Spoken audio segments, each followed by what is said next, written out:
Bismillahirrahmanirrahim. Alhamdulillah alladzi bi ni'matihi tatimmus shalihat.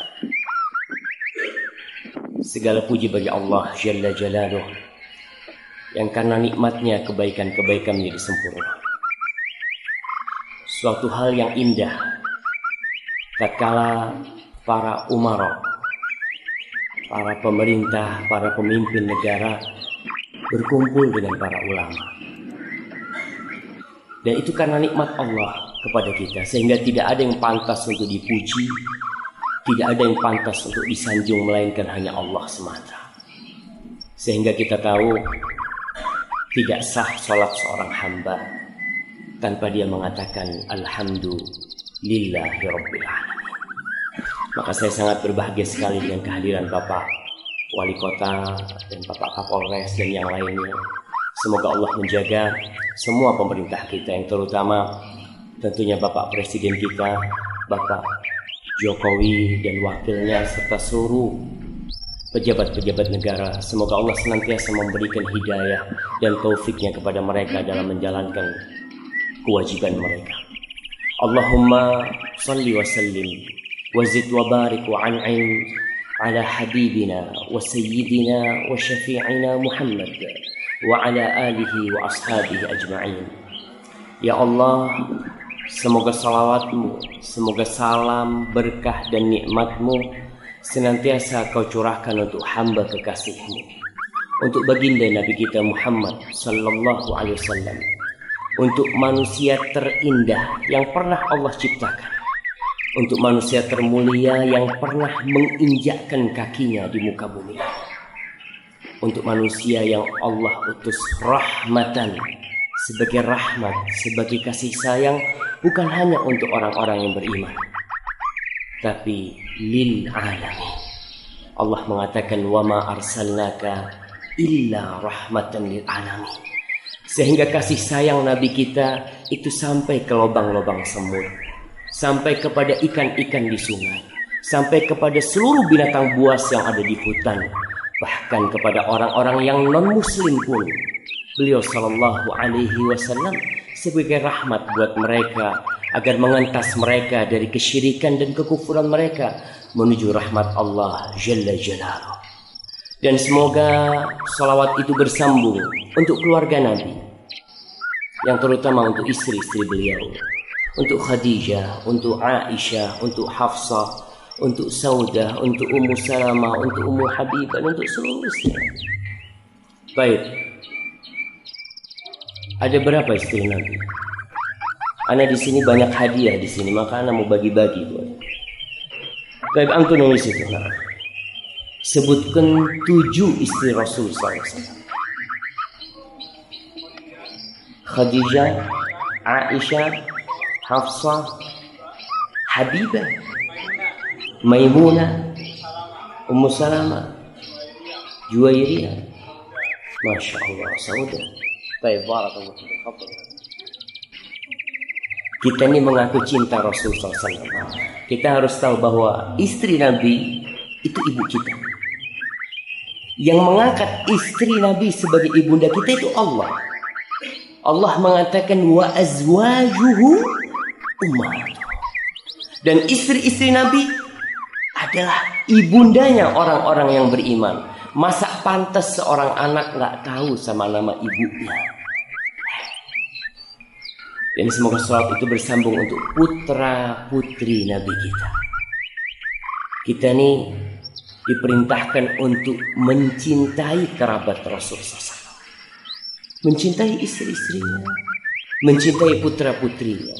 Kata orang Indonesia, tak kenal maka tak sayang. Antum gimana mau cinta sama anak-anak Rasul SAW kalau ternyata antum gak tahu siapa saja anak Rasul SAW? Baik, antum sebutkan nama putra-putri Rasul SAW. Fatimah, anaknya siapa Fatimah?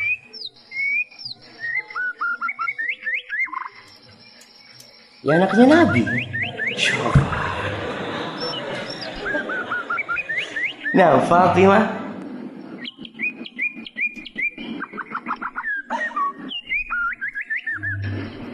Antum cuma tahu satu. Masya Allah. Tapi nggak apa-apa. Anak kasih hadiah yang kecil banget. Apa?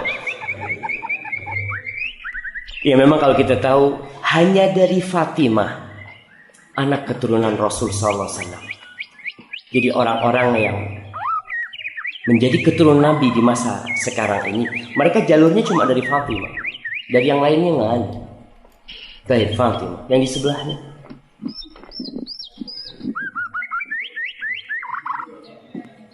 Antum tahu Fatimah juga? Masya Allah. Mau dikasih hadiah juga jemaah? Kayaknya dikasih semua satu masjid. Tapi yang di sebelahnya. Hasan Husain, cucu Rasul. Antum makanya jangan dengar bocoran langsung ngomong gitu kan? Jangan, insya Allah. Orang harus punya prinsip gitu ya. Baik, Hasan Husain anaknya Fatimah. Baik, siapa lagi? Baik, yang di belakang. Qasim, Abdullah, Ibrahim, Ruqayyah, Fatimah, Zainab, Masya Allah. Satu lagi. Baik, barakallahu fikum. Masya Allah, ada titipan hadiah. Anda langsung kasihkan ke beliau ya, Masya Allah. Antum dapat double. Baik, barakallahu fikum. Jazakallah khair. Iya. Jazakallah khair. Baik fikum. Ana tahu lihat kayak gini jadi kepingin makan. Ana izin minum dulu. Bismillah. Baik para jamaah. Setelah kita bersalawat untuk Nabi, untuk istrinya, untuk putra-putrinya, kita juga menyampaikan salawat Allah untuk sahabat-sahabat Nabi. Yang kita semua harus yakin bahwa Allah telah memilihkan bagi Rasulullah SAW sahabat-sahabat yang amanah. Kalau para sahabat nggak amanah, kita nggak bisa sholat di masjid ini. Gimana kita tahu caranya Rasul SAW sholat? Kalau bukan dari sahabatnya. Bagaimana Islam itu bisa sampai ke Mesir? Bagaimana Islam itu bisa sampai ke Palestina? Bagaimana Islam itu bisa sampai ke Romawi, ke Syam? Kalau bukan dari para sahabat Nabi, siapa yang menaklukkan Mesir? Masya Allah, kalau ustadznya yang jawab, mana kalau Ustadz Ali mau jawab? Enggak enak kan Ustadz. Dia enggak jawab, anak kasih aja langsung. Baik, sebelah situ. Siapa yang menaklukkan Mesir? Karena Ustadz aja sudah benar jawabannya, makanya anak kasih aja. Siapa yang sebelah sana jawab? Nah, fadhal. Amr bin As. Islam tuh masuk ke Mesir lewat sahabat Nabi Amr bin As radhiyallahu taala anhu, masyaallah. Baik. Di masa siapa ditaklukkannya Mesir? Di masa siapa? Siapa? Ada khilaf di antara para ulama. Kita baru bicara masalah. Kalau udah antum beda pendapat gimana? Mau dikasih hadiah gitu kan? Baik. Di masanya Umar bin Khattab radhiyallahu taala anhu. Itu masih ditaklukkan. Kemudian di masanya Abu Bakar As-Siddiq. Bagaimana ketika sebagian umat Islam murtad? Maka Abu Bakar As-Siddiq mengirim pasukan untuk menyelesaikan fitnah yang terjadi pada masa itu. Di masa Utsman bin Affan, Islam itu sampai ke mana? Sampai ke Kabul, sampai ke Azerbaijan. Di masa Utsman bin Affan. Kalau nggak ada mereka, kalau dikatakan para sahabat Nabi nggak amanah, gimana mereka menyampaikan agama Allah ini? Kemudian di masa Ali bin Abi Thalib, Ali bin Abi Thalib adalah menantu Rasul SAW. Kalau kita lihat sahabat Nabi yang 4 ini, 2 mertua, 2 menantu. Abu Bakar mertua Rasul SAW, Umar mertua Rasul SAW, Utsman menantu Nabi 2 kali. Nggak ada. Kalau nak mengatakan Utsman itu mendapatkan gelar Dzunnurain, yang memiliki dua cahaya. Tidak ada sepanjang sejarah, mulai zamannya Nabi Adam sampai zaman Rasul SAW, seorang lelaki yang menikah dengan dua putri Nabi, kecuali Utsman bin Affan. Utsman menikah dengan siapa? Dengan Ruqayyah sama Ummu Kulthum radhiyallahu ta'ala. Kemudian Ali bin Abi Thalib. Ali bin Abi Thalib adalah termasuk menantu Nabi yang paling dicintai. Kenapa? Karena dia dari Ali ini keturunan Rasul sallallahu alaihi wasallam. Dan Ali menikahi putri yang paling dicintai oleh Rasul sallallahu alaihi wasallam, Fatimah binti Muhammadin binti Sayyidil Bashar. Rasul sallallahu alaihi wasallam mengatakan ada 4 wanita yang paling mulia di surga Allah Subhanahu wa taala. Anak kasih hadiah yang bisa jawab. Masya Allah, yang di situ yang angkat tangan. Nah, yang pertama Maryam. Anaknya siapa Maryam?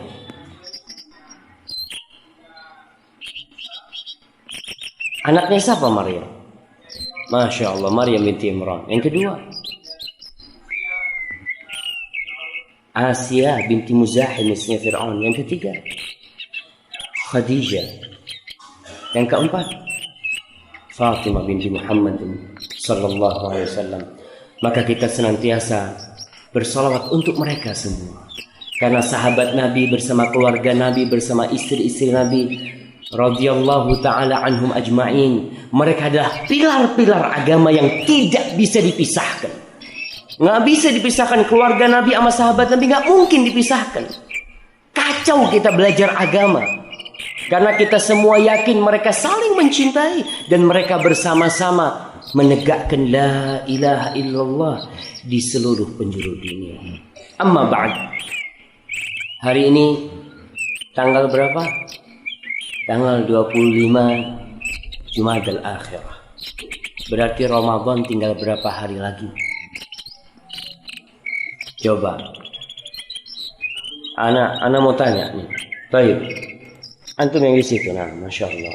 Sebutkan bulan-bulan Islam. Antum Muslim kan? Baik, masya Allah. Yakin ada Muslim. Sebutkan bulan-bulan Islam yang 12.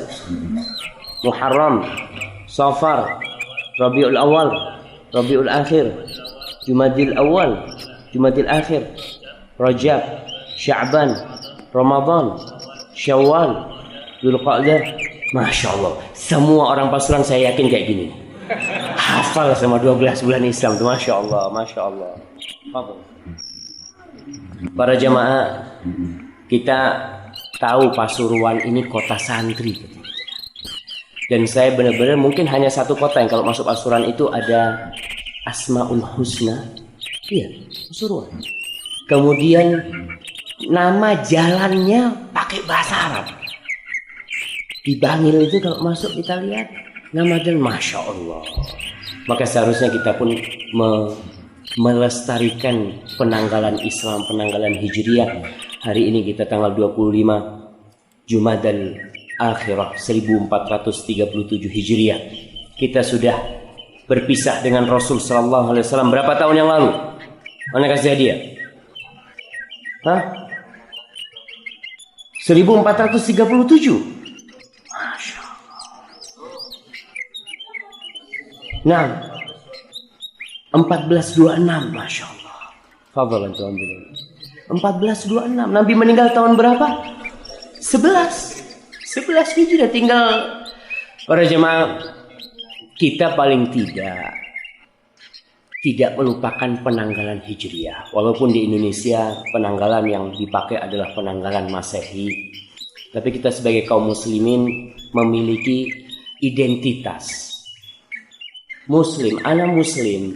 Sekarang alhamdulillah kaum muslimin semakin memakmurkan masjid.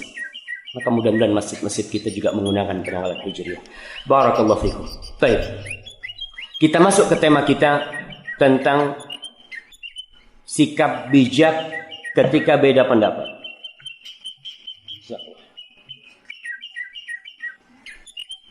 Karena kita mau bedah buku, mau bedah majalah Al-Ihsan, maka paling tidak semuanya bisa kita bahas. Ada beberapa poin penting yang harus kita bahas dalam masalah ini. Ada tulisan dari Ustadz kita, Ustadz Abu Ibrahim Muhammad Ali. Beliau menulis tentang menyikapi perbedaan pendapat dalam masalah fikih.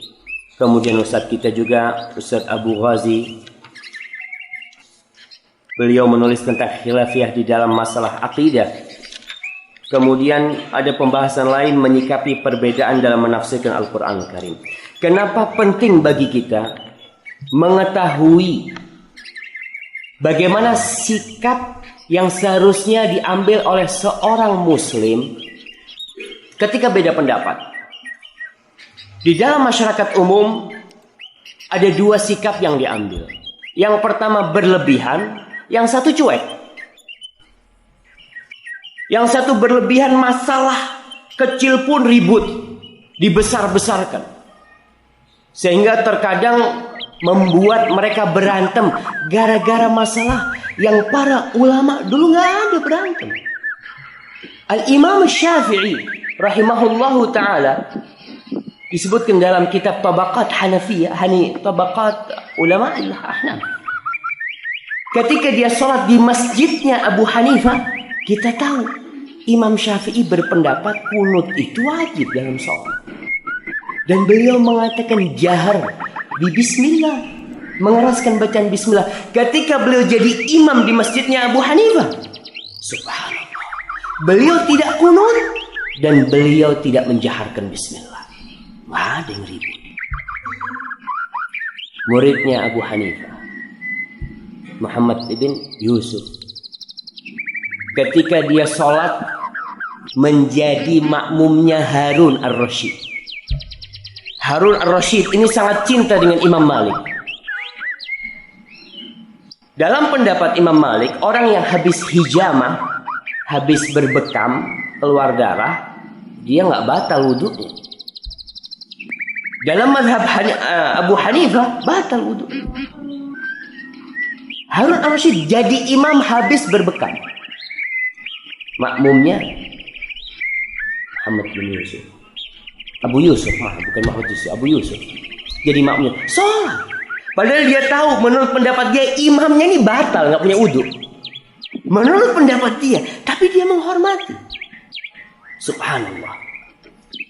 Ulama Madinah, Imam Malik bin Anas. Imam Malik bin Anas, kita tahu beliau berpendapat bahwa Bismillahirrahmanirrahim itu tidak termasuk awal surat Al-Fatihah.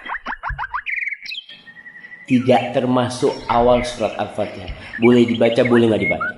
Nggak dibaca pun keras, secara sir nggak ada masalah. Itu pendapat Imam Malik. Imam Syafi'i, muridnya Imam Malik. Orang-orang Syafi'i ketika datang ke Madinah, mereka jadi makmum bersama imam yang tidak baca bismillah. Dan gak ribut. Kita kadang-kala karena kekurangan ilmu membuat gaduh di masyarakat, akhirnya polisi jadi ribut. Polisi harus jagain gara-gara ini imamnya gak mau baca bismillah. Dipanggil polisi, kata dia. Iya, karena masyarakat ini gak paham. Ternyata ini khilaf yang boleh sebenarnya. Pernah ada seorang jemaah haji, biasa jemaah haji pulang haji biasanya dijadikan imam kan. Selama dia haji di Mekah Madinah, nggak pernah dengar imamnya baca bismillah keras. Akhirnya dia pulang, masyarakat ngomong, mari bapak, jadi imam bismillah. Bismillah kata dia.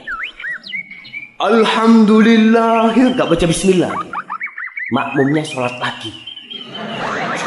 Makmumnya sholat lagi. Kata dia, nggak sah ini. Karena nggak baca bismillah imamnya. Kata imamnya, loh kalau sampean ngulangin lagi sholatnya, nanti kalau haji sholat 2 kali terus sampean. Karena imamnya di Mekah Madinah nggak ada yang baca bismillah kan? Apa betul mereka belum ada yang berangkat haji? Betul, coba tanyakan. Ditanyakan betul, ternyata di Mekah Madinah mereka baca langsung Alhamdulillahirabbil alamin. Tapi kita lihat ternyata itu tidak membuat para ulama beda pendapat sampai berpecah belah. Karena mereka paham Sikap yang harus diambil itu bagaimana? Jangan sampai membesar-besarkan masalah yang memang seharusnya ditoleransi.